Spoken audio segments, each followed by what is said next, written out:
கடந்த நாட்கள் எல்லாம் அவருடைய கிருபை நம்மை பாதுகாத்து நடத்தினதற்காக நாம் அவருக்கு நன்றி சொல்ல வேண்டும். தேவன் எனக்கு என்ன வார்த்தை வைத்திருக்கிறார், எந்த வார்த்தையை நான் விசுவாசித்து ஜெபித்து ஆசீர்வாதத்தை பெற்றுக்கொள்ள வேண்டும், அதை அறிந்து கொள்ள ஆவலோடு இருக்கிறீங்களா? உங்களுக்காக தேவன் என்ன வார்த்தை வைத்திருக்கிறார்? நான் அதற்காக தேவ சமூகத்தில் காத்திருந்த போது அவர் வெளிப்படுத்தி சொன்ன ஒரு வேத வசனத்தை உங்களுக்கு ஆண்டவர் வாக்காக கொடுக்கிறார். 121 சங்கீதம் 2வது வசனம். வானத்தையும் பூமியையும் உண்டாக்கின கர்த்தரிடத்திலிருந்து எனக்கு ஒத்தாசை வரும். யார் எனக்கு உதவி செய்வாங்க? நம்பினவெல்லாம் கைவிட்டுட்டாங்க. எதிர்பார்த்த காரியமெல்லாம் வழிகள் அடைக்கப்பட்டு விட்டது. ஒரு வழியுமே தெரியல. எப்படி நான் இந்த ஆபத்திலிருந்து மீண்டு வரப்போகிறேன்? எப்படி என் தேவை சந்திக்கப்பட போகிறது? எப்படி இந்த இக்கட்டிலிருந்து மீண்டு வரப்போகிறேன்? யார் எனக்கு உதவி செய்வாங்க? நீ கலங்கி நிற்கிறீங்களா? ஆண்டவர் சொல்லுகிறார், என்னிடத்திலிருந்து உனக்கு உதவி வரும் மகனே, மகளே, என்னிடத்திலிருந்து உனக்கு உதவி வரும். நீ பயப்படாதே, நீ தைரியமாக சொல்லு. வானத்தையும் பூமியை உண்டாக்கின கர்த்தரிடத்திலிருந்து எனக்கு ஒத்தாசை வரும், எனக்கு உதவி வரும். எனக்கு கர்த்தர் இருக்கிறார். அவர் வானத்தையும் பூமியை உண்டாக்கின சர்வ வல்லமுள்ள தேவன். அவரால் எனக்கு உதவி செய்ய முடியும். அவரிடத்திலிருந்து எனக்கு உதவி வரும் என்று தைரியமாக சொல். நீ விசுவாசத்தோடு அதை சொல்லும் பொழுது தேவன் அதை கவனித்து உடனே உங்களுக்கு அற்புதம் செய்வதை நீங்கள் பார்க்க முடியும். இன்றைக்கு அநேக சமயங்களில் நம்ம பல மக்களை உதவிக்காக நாடுகிறோம், தேடுகிறோம். சில சமயம் பதவியில் இருக்கிற மக்கள் உதவி செய்வார்கள் என்று நினைக்கிறோம். அதிகாரத்தில் உள்ளவர்கிட்ட போனால் உதவி கிடைக்கும் என்று நினைக்கிறோம். எல்லாம் ஏமாற்றம். எல்லா இடத்திலும் தடைகள். நான் நம்பின காரியத்திலிருந்து வரவேண்டிய உதவிகள் வரவில்லை. ஒரு மார்க்கமும் இல்லை என்ற கலக்கம். ஆனால் அந்த சூழ்நிலையிலையும் நீங்கள் பயப்படாதங்க, உதவி உங்களுக்கு வரும். ஆண்டவர் இயேசு கிறிஸ்து இந்த உலகத்தில் உலாவின நாட்களில் அநேகருக்கு உதவி செய்தார். இக்கட்டான நேரத்தில், ஆபத்தான நேரத்தில் அவரை நோக்கி கூப்பிட்ட பொழுது, அவரை தேடின பொழுது அவர் உதவி செய்தார். சில சம்பவங்களை நம்ம பார்த்து ஜெபிக்கலாம். பரிசுத்த மத்தேயு எழுதின சுவிசேஷம் 14ஆம் அதிகாரத்தில் ஒரு சம்பவம் எழுதப்பட்டிருக்கிறாரு.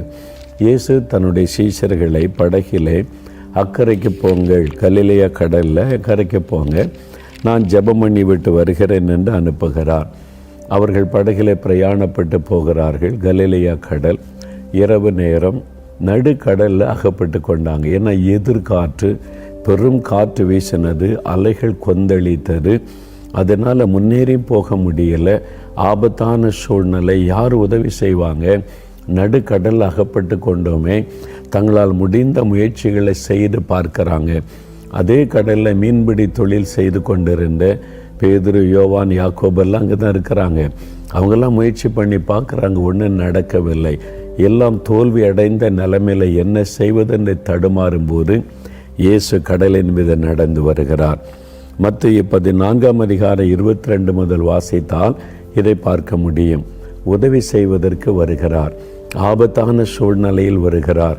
ஒரு வழியும் இல்லை தப்பித்து கொள்ள என்று கலங்கின சமயத்தில் இயேசு வருகிறார். கடலில் நடந்து நடுக்கடல் வரைக்கும் நடந்து வருகிறார். கடல் மேலே நடந்து பெரும் காற்று வீசி கடல் கொந்தளித்து கொண்டிருக்கிற சமயம், அவங்க ராத்திரியில் திடீர்னு ஒரு உருவம் கடல் மேலே நடந்து வந்தால் எப்படி இருக்கும்? அது ஆவேசம், அது ஒரு அசுத்த ஆவியாக இருக்குன்னு பயப்படுறாங்க. இயேசு சொல்லுகிறார், நான் தான், பயப்படாதுங்க, உங்களுக்கு உதவி செய்ய நான் வந்திருக்கிறேன். நீங்கள் ஆபத்தில் அகப்பட்டிருக்கிறீங்கன்னு எனக்கு தெரியும். நான் வந்துட்டல்ல, என்னை பயப்படாதுங்க. இயேசு வந்து அந்த படகு அமிழ்ந்து போகாதபடி காற்று கடலை மதட்டி அமைதல் படுத்தி பாதுகாத்தார். அந்த சம்பவம் எழுதப்பட்டிருக்கிறாரு.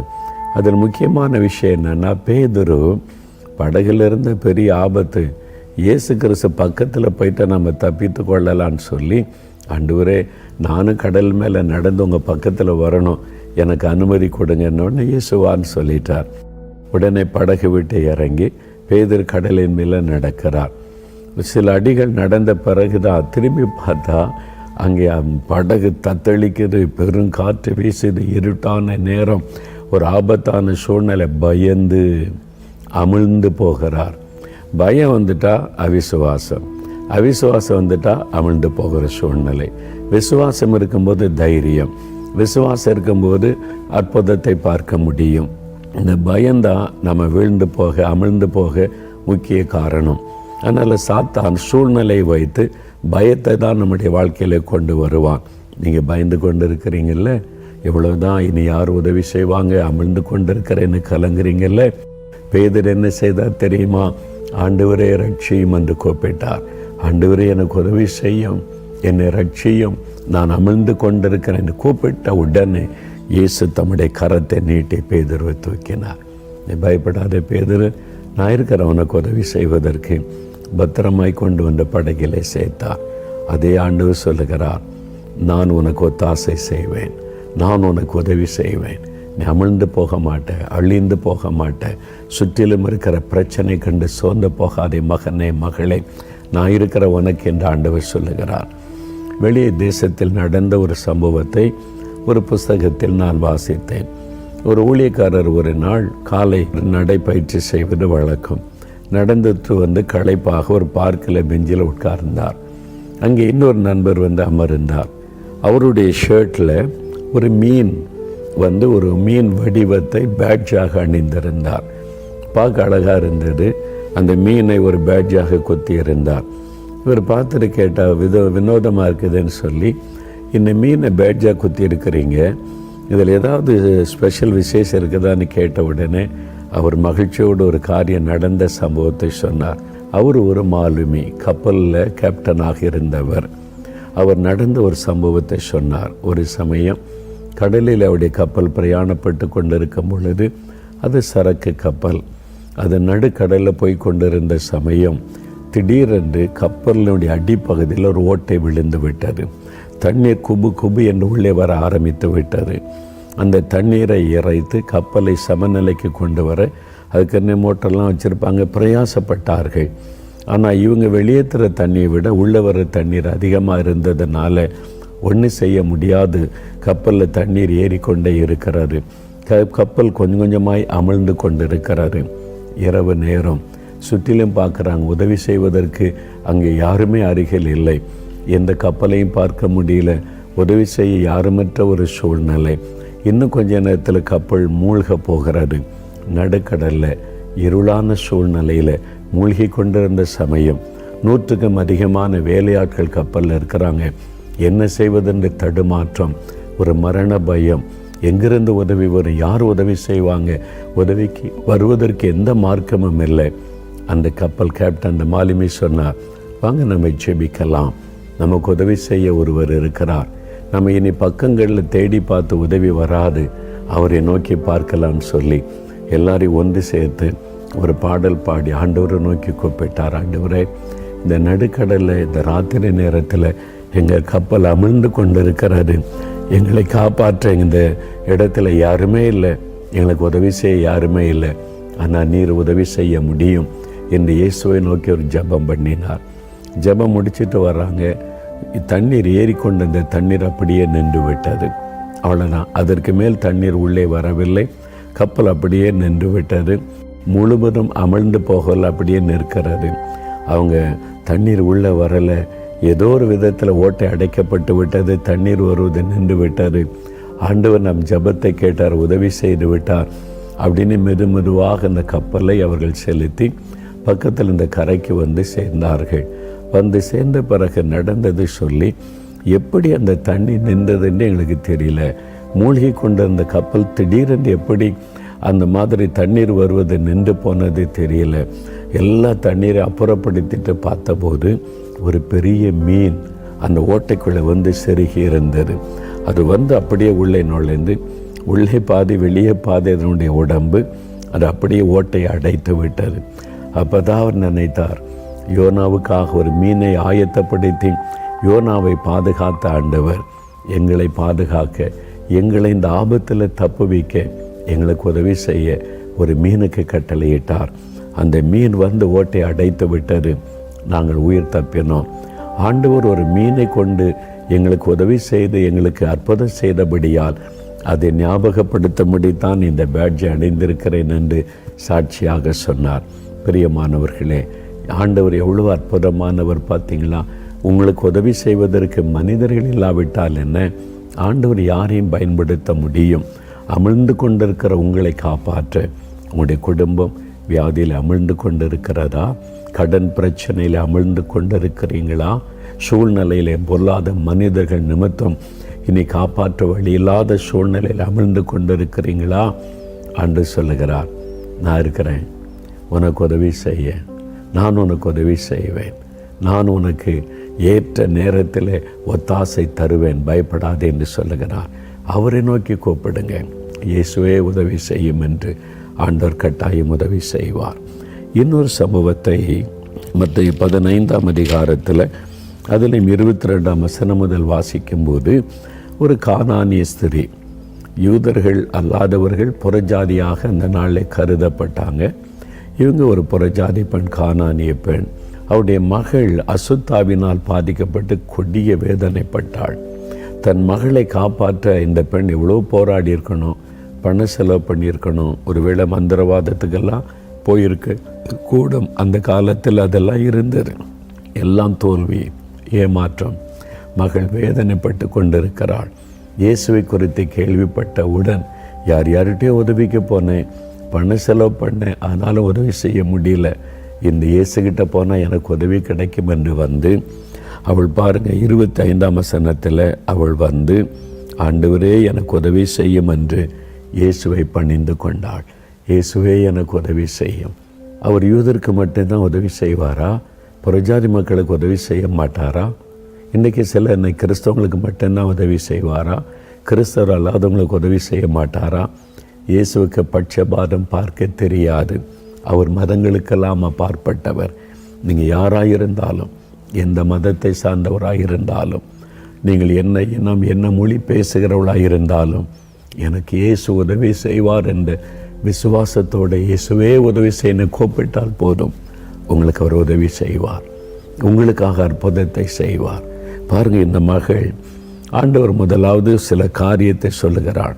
நீ என் மகளாக மாறு, என் மகளாக மாறினா உனக்கு அற்புதம் செய்ய முடியும் என்று. அவள் தன்னை தாழ்த்தி ஜெபித்த போது ஆண்டவர் அவளை தன் மகளாக அங்கீகரித்து அற்புதமான விடுதலை கொடுத்தார். உன் விசுவாசம் பெரிது மகளே, நீ விசுவாசித்தபடி ஆக கடவுதென்றார். உடனே அந்த மகள் விடுதலை ஆக்கிவிட்டாள். விசுவாசம். நீங்கள் விசுவாசிங்க. உங்கள் பிரச்சனை பெரிதாக இருக்கலாம், மருத்துவர்கள் கைவிட்டு இருக்கலாம், ஏன் மந்திர பில்லி சொன்ன எல்லாமே செஞ்சு பார்த்துட்டேங்க, ஒன்றுமே வழியில் அவ்வளோதான் சூழ்நிலைக்கு வந்திருக்கலாம். யார் உங்களை கைவிட்டு இருந்தாலும், எது உங்களை கைவிட்ட சூழ்நிலைக்குள்ளே கொண்டு வந்திருந்தாலும், இயேசு உதவி செய்ய ஆயத்தமாக இருக்கிறார். உனக்கு ஒத்தாசை வரும், உதவி வரும், நான் இருக்கிறேன் என்று இயேசு உங்களை பார்த்து சொல்லுகிறார். பயப்படாதுங்க. ஒரு சகோதரி, அவங்க கிறிஸ்தவர் அல்லாதவங்க, அவங்க அசுத்த ஆவியினால் தாக்கப்பட்டு சரீரம் பாதிக்கப்பட்டு மிகுந்த வேதனை அனுபவித்தார்கள்.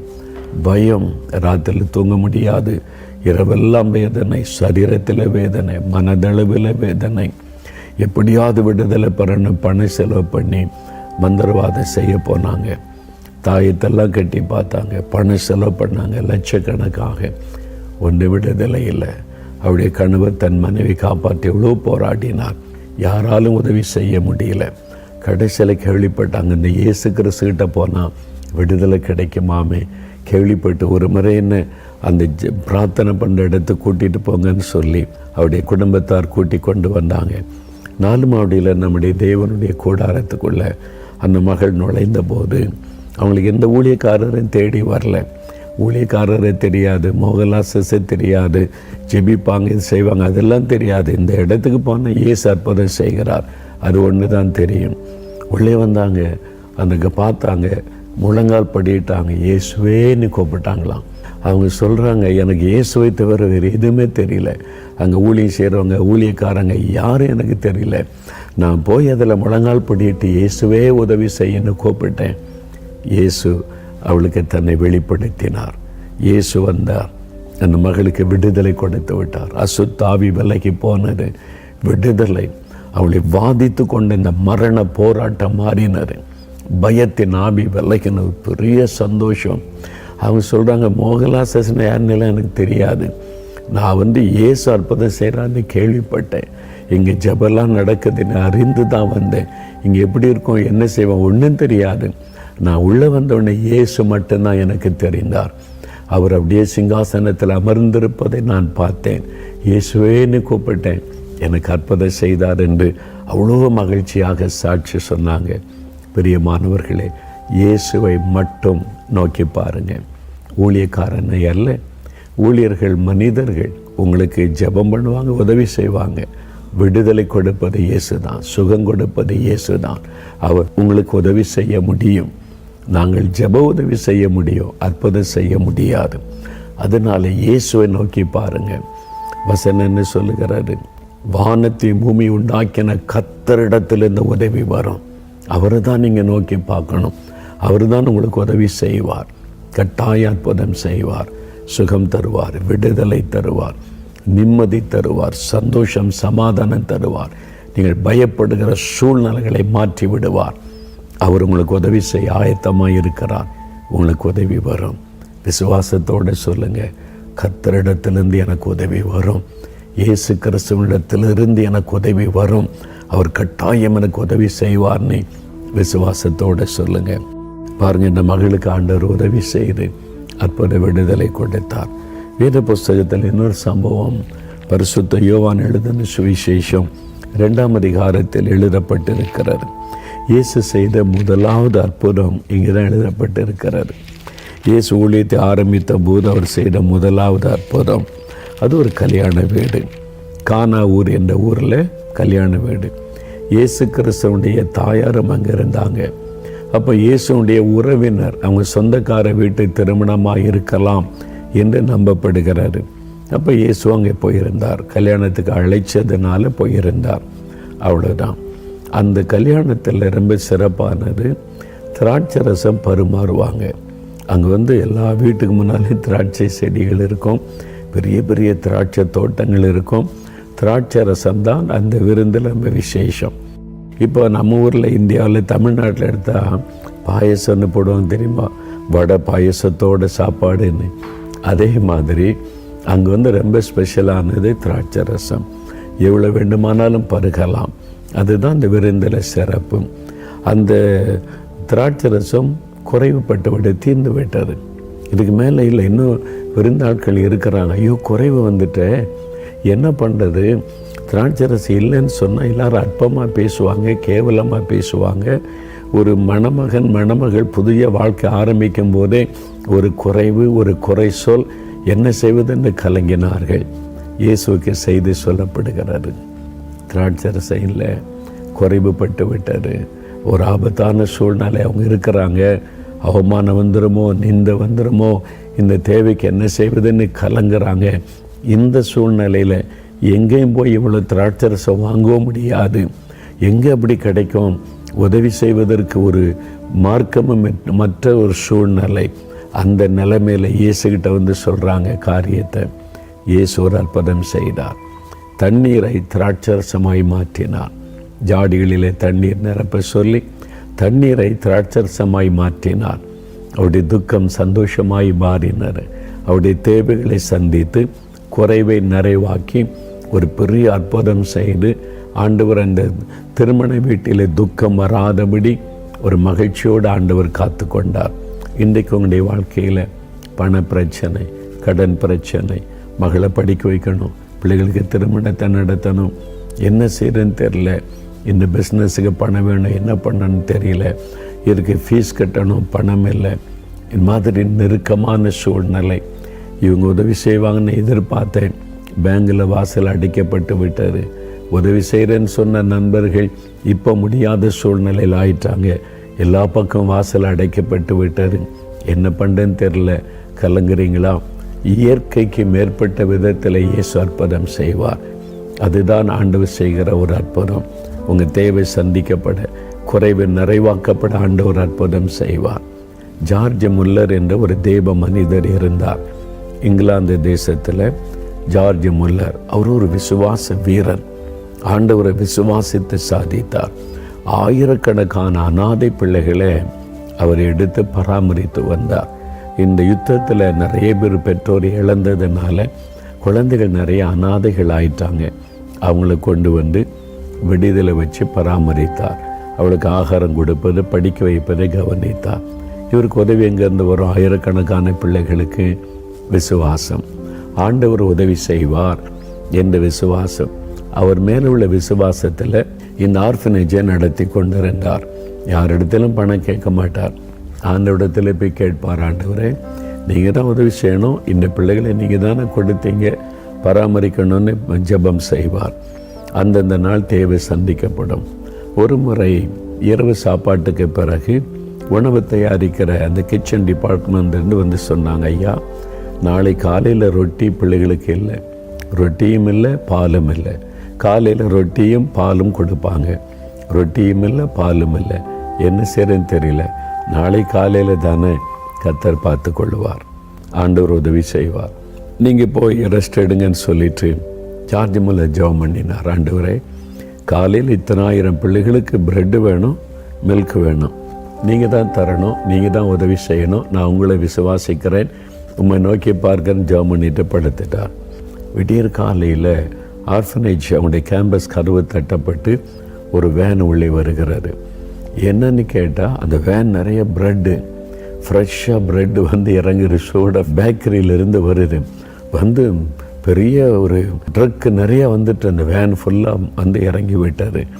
அந்த வேலையாக காலையிலே வந்து ஜார்ஜ் முல்லர்கிட்ட சொல்கிறேன், ஐயா பெரிய அற்புதம் ஐயா, இந்த மாதிரி ஒரு வேன் நிறையா ப்ரெட்டு ஃப்ரெஷ்ஷாக வந்திருக்குது பாருங்கள் அப்படின்னு சொல்லி ஒரு தந்துட்டு போனாங்க. அவர் சொன்னார், யார் நினைப்பேன், எங்கள் முதலாளி உங்கள்கிட்ட வந்து கொடுத்துட்டு அவர் சொன்னார், என் வேலை முடிஞ்சுன்னு அவன் போய் விட்டான். உடனே சரி காலையில் ப்ரெட்டு வந்து விட்டது கொடுத்துடலாம். ஐயா மில்க்கு பால் கொடுக்கணும், அதெல்லாம் ஆண்டவர் பார்த்து கொள்வார், அவர் உதவி செய்வார், அவர்கிட்ட ஜெபம் பண்ணியாச்சில்ல அவர் பார்த்து கொள்ளுவார். பிள்ளைகள் காலையில் குளித்து புறப்பட்டு அவங்க சாப்பிட வந்துட்டாங்க. டைனிங் ஹாலில் எல்லோரும் உட்கார வச்சாச்சுரு, பிளேட்டு வச்சாச்சுரு, ப்ரெட்டு பரிமாறுறாங்க. அந்த வேலையாளுக்கு அவங்களுக்கு சமையல் காரியத்தை கவனம் பக்குன்னுது. சாப்பிட்டு அடுத்தது பிள்ளைகளுக்கு மில்க்கு கொடுக்கணுமே, அதுக்கான கிளாஸ் எல்லாம் வைத்தாக்கி விட்டார். அதெல்லாம் ஒன்றும் பயப்படாத, பால் ஏற்ற நேரத்தில் வரும், ஏற்ற நேரத்தில் உதவி செய்கிற ஆண்டவர் அவர். ப்ரெட்டு ஏற்ற நேரத்தில் வந்துச்சுல வரும். இவங்க சாப்பிட ஒரு பாட்டு பாடி துதிச்சுட்டு சாப்பிட ஆரம்பிக்கிறாங்க. ஒரு ஆள் வந்து இங்கே யாருங்க இருக்கிறான்னு சொன்ன, என்ன விஷயம்னு கேட்டால், நான் வந்து பக்கத்து சிட்டிக்கு பால் கொண்டு போகிறேன், பால் வேனு, அந்த டேங்க் நிறைய பால் இருக்குது, திடீரென்னு வர்ற வழியில் அந்த வேன் அந்த வண்டி பஞ்சர் ஆகி அப்படியே நின்று விட்டார். இப்போது நான் டயர் மாற்றணும், இதை சரி பண்ணணுமானா அந்த வெயிட்டை இறக்கணும், அந்த பாலெல்லாம் காலி பண்ணாதான் அதை நான் சரிப்படுத்த முடியும், என்ன பண்ணுறதுன்னு யோசித்துக்கிட்டே இருந்தேன். இங்கே வந்து அனாதை விடுதி ஆர்ஃபனேஜ்னு போர்டு இருந்தது, அதை பார்த்துட்டு உங்களுக்கு கொடுக்கலாமான்னு வந்தேன், இந்த பாலை எடுத்துக்கிறீங்களா அப்படின்னு கேட்டான். அவங்களுக்கு ஆச்சரியம் அந்த வேலையாட்களுக்கு. ஜார்ஜ் முல்லர் சிரித்து கொண்டே சொன்னார், ஏற்ற நேரத்தில் உதவி செய்கிற ஆண்டவர். பிள்ளைகள் சாப்பிட்டு முடிக்கிறதுக்குள்ளே பால் வந்து விட்டார். இந்த மாதிரி பல அற்புதங்கள் அப்படி ஊழிய பாதையில் விசுவாசம். நீங்கள் விசுவாசிங்க, எனக்கு கர்த்தரிடத்திலிருந்து ஒத்தாசை வரும், கர்த்தரிடத்திலிருந்து உதவி வரும், என்னை வெட்கப்பட விட மாட்டார். விசுவாசிங்க. உங்களுக்கு உதவி செய்யத்தானே சிலுவையில் தன்னை பலியாய் கொடுத்தார். எனக்கு ஒரு சகோதரனை தெரியும், அவர் வந்து ஒரு வீடு கட்டினார், சின்ன பிஸ்னஸ். வீடு கட்டினதில் கடன், லட்சக்கணக்கான ரூபாய் கடன் ஆகிவிட்டார். சின்ன பிஸ்னஸை வச்சு அவ்வளோ பெரிய கடன் அடைக்கிறதுக்கும் சிரமம். ஆனால் கடன் கொடுத்தவங்க உடனே நெருக்கிட்டாங்க. வீடு தான் கட்டி முடிச்சாச்சுல, பணத்தை திருப்பி கொடுன்னு சொல்லி. அவர் சொன்னார், சின்ன வியாபாரம் கொஞ்சம் கொஞ்சமாக தானே தர முடியும், இல்லை உடனே வேணும்னு நெருக்கினதுனால ரொம்ப பாதிக்கப்பட்டார். யார்கிட்ட உதவி கேட்குறாரு? யாருமே உதவி செய்ய முடியாத நிலைமை. அவர் ஒவ்வொரு மாதம் நம்ம திறப்பின் வாசல் ஜெபம், நம்ம ஜெப கூடாரத்தில் நடக்கல வருவார். அவர் வந்து என்ன பண்ணாராம், பேப்பரில் எழுதினாராம், யார் யாருக்கு எவ்வளோ கடன் கொடுக்கணும் எல்லாம் லிஸ்ட் எடுத்து வந்து ஆண்டோடைய பாத்தில் வச்சு கண்ணீரோடு, ஆண்டவரே நீங்கள் தான் எனக்கு உதவி செய்யணும், இக்கட்டான நிலைமையில் அகப்பட்ட இத்தனை பேருக்கு நான் கடன் கொடுக்கணும், திருப்பி கொடுக்கணும், நீங்கள் அற்புதம் செய்யணும். அது இல்லாமல் ஆண்டவருக்கு டைம் கொடுத்துட்டார். அடுத்த மாதம் நான் திறப்பின் வாஜம் வர்றதுக்குள்ளே எல்லா கடனையும் அடைச்சி தரணும். ஒரு மாதம் தான் உங்களுக்கு டைம், நீங்கள் உதவி செய்யன்னு கண்ணீரோடு ஜெபம் பண்ணிட்டு போயிட்டாராம். அடுத்த மாதம் ஜெபத்துக்கு வருவதற்குள்ளாக எல்லா கடனையும் கொடுத்து முடிச்சிட்டார். ஒரு பைசா கூட கடன் இல்லை. அவர் செய்கிறது சின்ன பிஸ்னஸ், அதில் இவ்வளோ லாபம் கிடச்சி ஒரு மாதத்துக்குள் இத்தனை லட்சம் கடனை அடைக்க முடியாது. அவர் சாட்சி சொல்ல வந்திருந்தார் நம்முடைய டிவி நிகழ்ச்சியில். அப்போ நான் அவரை பார்த்துட்டு கேட்டேன்னு, நீங்கள் சாட்சியெல்லாம் சொன்னீங்க, ஒரே மாதத்துக்குள்ளே இத்தனை லட்ச ரூபா உங்களுக்கு எப்படி கிடச்சிதுன்னு? வேறு யார்ட்டாவது கடன் வாங்கி இந்த கடன் அடைச்சிங்களா? இல்லை யார்கிட்டே கடன் வாங்கலைன்னார். சரி, ஏதாவது சொத்துக்களை விற்று கடன் அடைச்சிங்களா? இல்லை, அதுவும் செய்யலை அப்படின்னார். உங்கள் வியாபாரம் இவ்வளோண்டு சின்ன வியாபாரம், அதை வச்சு ஒரே மாதத்துக்குள்ளே இவ்வளோ லாபம் இவ்வளோ கடனை அடைக்க முடியாதுன்னு எனக்கே தெரியும்.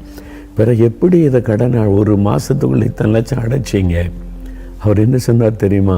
அதுதானே எனக்கும் தெரியல, ஆச்சரியமாக இருக்குது. ஆண்டவர், நான் சொல்லிட்டேன், ஆண்டவர் கொடுக்க கடனை கொடுத்துக்கிட்ட இந்த மாத கடைசியில் பார்த்தா எல்லா கடனும் முடிந்திருந்தது. அதுதான் அற்புதம். இயற்கைக்கு மேற்பட்ட காரியத்தை செய்வது தான் அற்புதம். அதுக்கு நீ ஒன்று செய்யணும். என்ன செய்யணும் தெரியுமா? அதே 121 சங்கீதம் 1வது வசனம், எனக்கு ஒத்தாசை வரும் பர்வதங்களுக்கு நேராக என் கண்களை ஏறெடுக்கிறேன். உங்கள் கண்கள் யாரை நோக்கி இருக்கிறது? மனுஷனை நோக்கி இருக்கிறதா? சொந்தக்காரங்களை நோக்கி இருக்கிறதா? பேங்கை நோக்கி இருக்கிறதா? யார் உதவி செய்வாங்கன்னு ஆட்களை தேடுறீங்களா? வானத்துக்கு நேராய் கண்களை திருப்புங்க, ஆண்டவருக்கு நேராய் திருப்புங்க. அவர் தான் உங்களை நேசிக்கிறவர். அந்த இயேசு தான் உங்களுக்காக மரித்து உயிர்த்தெழுந்தவர். அவர் தான் உங்களுக்கு உதவி செய்ய முடியும். இன்றைக்கு ஆண்டவரே, மனிதர்களை நம்பி எதிர்பார்த்து நான் ஏமாந்துட்டேன், இப்போ உம்மை நோக்கி பார்க்குற, எனக்கு உதவி செய்யுங்க. உங்கள் சுகத்துக்காக, உங்களுடைய விடுதலைக்காக, உங்களுடைய தேவைக்காக, எந்த காரியத்தை, பிள்ளைகள் காரியம், உங்களுடைய படிப்பின் காரியம், வேலை காரியம், ஊழிய காரியம், பிஸ்னஸ் காரியம், எதுவாக இருக்கட்டும், உங்களுக்கு ஒரு உதவி தேவை. அமர்ந்து கொண்டிருக்கலாம், உதவி யார் செய்வாங்கன்னு ஏங்கி கொண்டிருக்கலாம். இயேசு சொல்கிறார், நான் உதவி செய்கிறேன். இப்போ விசுவாசத்தோடு சொல்லுங்கள், வானத்தை பூமி உண்டாக்கின கர்த்தரிடத்திலிருந்து எனக்கு ஒத்தாசை வரும், உதவி வரும். எனக்காக மரித்து உயிர்த்தெழுந்த இயேசு எனக்கு அற்புதம் செய்வார். அந்த விசுவாசத்தோடு ஜெபிக்கலாமா? அப்படின்னா இப்போ ஜெபிக்க போகிறோம். உங்கள் மேலே நீங்கள் கை வைத்து கொள்ளுங்கள். என்ன உதவி வேணும்? சுகம் வேணுமா? விடுதலை வேணுமா? இயேசுவின் நாமத்தில் எனக்கு சுகம் வேணும், விடுதலை வேணும்னு கேளுங்க. வேலை வேணுமா? கடன் பிரச்சனை மாறணுமா? தேவை சந்திக்கப்படணுமா? இந்த காரியத்தில் எனக்கு உதவி வேணும், அற்புதம் நடக்கணும்னு கேளுங்க. பிள்ளைகளுடைய திருமண காரியமா? கற்பத்தின் ஆசீர்வாதமா? ஊழியத்தின் காரியமா? என்ன காரியம், என்ன உதவி உங்களுக்கு வேணும்? குறிப்பாக ஜெபம் பண்ணுங்க. இப்போ தகப்பனே, அருமையான தேவன், அற்புதங்களின் தேவன், அதிசயங்களின் தேவன், எங்களுக்கு உதவி செய்கிற தேவன், எங்களோடு பேசினீரப்பா. இந்த மகன், இந்த மகள் உதவிக்காக ஜெபிக்கிறாங்க. ஆண்டவரே உதவி செய்யும், இயேசுவே உதவி செய்யும். ஆண்டவரே, உம்மை நோக்கி பார்க்கிறோம். வானத்தை பூமி உண்டாக்கின தேவனை, உம்மிடத்திலிருந்து எங்களுக்கு ஒத்தாசை வரும், உதவி வரும் என்ற வார்த்தையின்படி, வாக்குத்தத்தத்தின்படி விசுவாசத்தோடு ஜெபிக்கிறாங்கப்பா. இந்த பிள்ளைகளுக்கு இன்றைக்கு ஒரு அற்புதம் நடக்க வேண்டும். வியாதியோடு ஜெபிக்கிறவர்கள் இயேசு கிறிஸ்துவின் நாமத்தில் சுகம் அடைவார்களாக.